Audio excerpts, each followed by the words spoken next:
जय हिंद दोस्तों, मेरा नाम रवि कुमार है। आज मेरा एसएससी स्टेनोग्राफर का एग्ज़ाम था दिल्ली में। सेंटर का नाम है आर.के. डिजिटल सेंटर 1, जो शक्ति नगर में पड़ता है। हमारा जो एंट्री का टाइम था वो 11:45 से स्टार्ट था, लेकिन हमारी एंट्री आधा घंटे लेट हुई है। एंट्री होने के बाद सारे बच्चे बाहर खड़े रहे, बायोमेट्रिक नहीं हुई किसी की भी। बच्चे धूप में खड़े रहे और बच्चे कुछ बेहोश होकर भी गिर गए थे। बट बच्चे 2 घंटे तक बाहर खड़े रहे, लेकिन बायोमेट्रिक किसी बच्चे की नहीं हुई। सारे बच्चे प्रोटेस्ट करने लगे, एटीबीटी हाय हाय, एसएससी हाय हाय।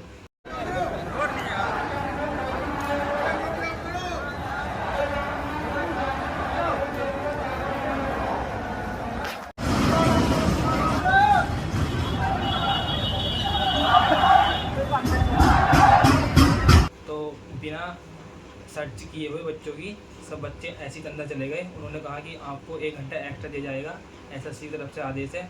वो माइक से बोलते रहे, लेकिन हम सब बच्चे प्रोटेस्ट करते रहे। बायोमेट्रिक मशीन उनकी ख़राब पड़ी थी, वो नहीं चल रही थी। उन्होंने हैंड टू हैंड अरेंजमेंट जो होता है, वो रोल नंबर होते हैं, वो उन्होंने दीवार पर चिपकाया। सब बच्चों ने अपने रोल नंबर देखे और सब बच्चे अपने रोल नंबर देख कर लैब में चले गए। अब बात करते हैं कि पेपर कैसा आया था। पेपर में ऐसा था, स्टेनो में तो मैथ आता नहीं है। स्टेनो में 9 से 10 क्वेश्चन मैथ के थे और उसमें इनपुट आउटपुट के क्वेश्चन भी थे और सीटिंग अरेंजमेंट के क्वेश्चन आए थे और परम्यूटेशन कॉम्बिनेशन के थे।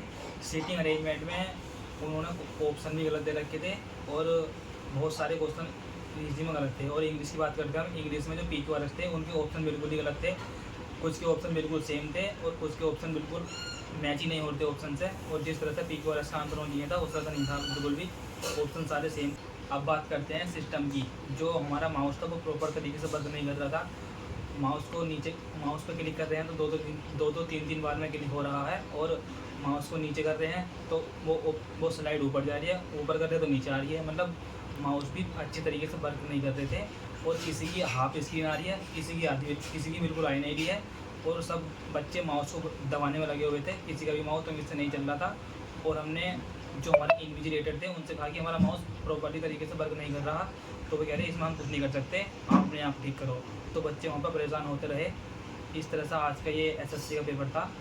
मैं तो बस लास्ट में यही कहना चाहूँगा, अगर एसएससी में इस तरह का मिसमैनेजमेंट रहा तो ये एग्ज़ाम कराने का कोई फ़ायदा नहीं है। अगर एसएससी कैपेबल नहीं है अच्छे तरीके से एग्ज़ाम कराने के लिए, तो मैं यही प्रार्थना करूँगा एसएससी के चेयरमैन से कि इस एग्ज़ाम को कैंसिल करा जाए या कुछ जो आने वाली शिफ्ट हैं उन पर स्टे लगाया जाए, तब तक कि ये सारा सिस्टम सही ना हो जाए। और बच्चे इतनी दूर दूर से आए हैं, उनका hand to hand centre change हुआ है। किसी का सेंटर 1 से सेंटर 2 को हो गया था। और बच्चे जो थर्ड शिफ्ट होगी, अब जो मेरे पास थर्ड शिफ्ट होगी, उसमें जो एंट्री का टाइम है वो 7 बजे से है। अब ये 9 बजे एग्ज़ाम छोड़ेंगे, तो अब आप अंदाज़ा लगा सकते हैं कि बच्चे इतनी दूर दूर से आए हैं, वो अपने घर पर कैसे जाएंगे। धन्यवाद। वीडियो को लाइक करें और शेयर करें।